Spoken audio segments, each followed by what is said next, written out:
There was once a bank so powerful, it didn't just finance nations. It decided who survived. It funded wars, shaped borders, and collapsed governments. And when it nearly failed, the world froze. This wasn't a government. It wasn't a central bank. It was Barings Bank, the first institution too dangerous to fail. When Barings collapsed, bailouts were born. 200 years ago, Barings wasn't just rich. It was essential. If a nation needed land, weapons, or railways, Barings was the last door open. It financed the Louisiana Purchase, doubling America's size overnight. It bankrolled Britain's war against Napoleon. It moved more money than entire treasuries. Money flowed through Barings like blood. And with that power came belief. Barings could never fall.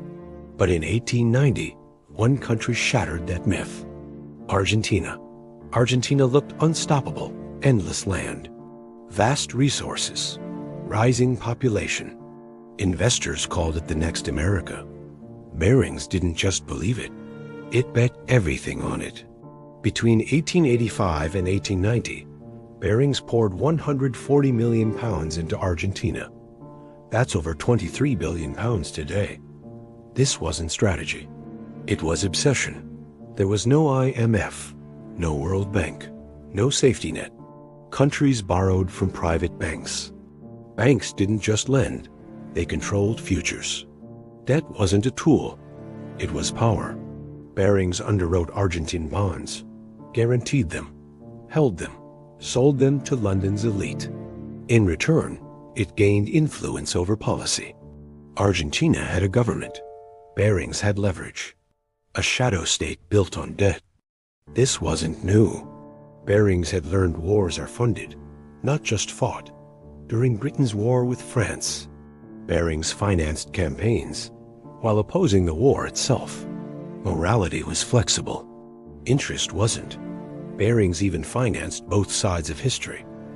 While Britain fought Napoleon, Barings funded the Louisiana Purchase, the money that paid for Napoleon's wars. Two enemies, one banker. By the mid-1800s, Barings was everywhere. France, Spain, Russia, Canada. Latin America ran on its credit. By the 1880s, Argentina depended on Barings. Then the math broke. Argentina earned paper pesos, but owed debt in gold. Exports fell. Inflation rose. Repayment collapsed. So Argentina borrowed more. New debt paid old debt. The cycle fed itself. Gold reserves vanished. Interest consumed budgets. Yet spending continued. Railways, cities, prestige projects. Progress above, rot below. Buenos Aires became a casino. Land prices exploded. Credit was backed by hope. Everyone knew it wouldn't last. Stopping meant exposure, so they doubled down. Gold payments were suspended, temporarily at first, then forever. Inflation surged, corruption spread, trust collapsed. Then came the breaking point. The Buenos Aires water project. On paper, modern. In reality, a failure. The system barely worked.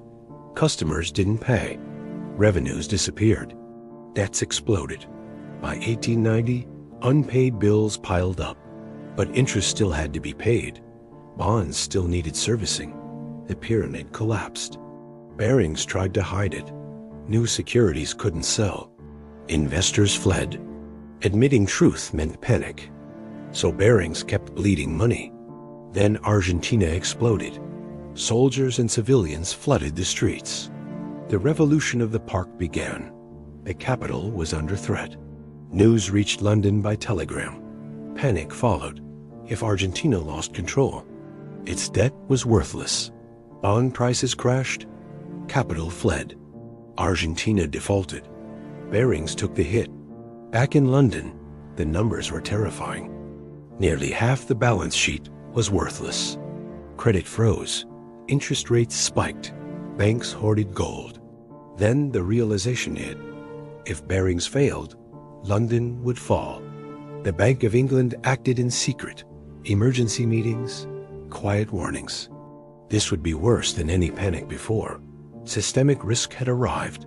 So they crossed the line. They invented the bailout. Emergency funds were raised.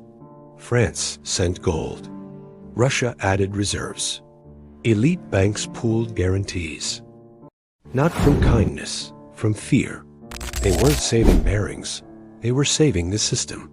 Barings' partners lost everything. Homes, estates, art, all gone. What remained was sold off. Barings was finished. But the system survived. And that was the lesson.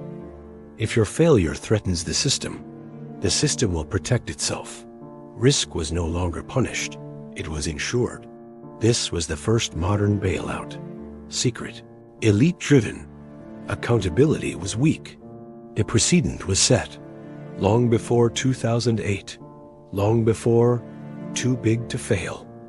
Barings survived once more, only to collapse again in 1995.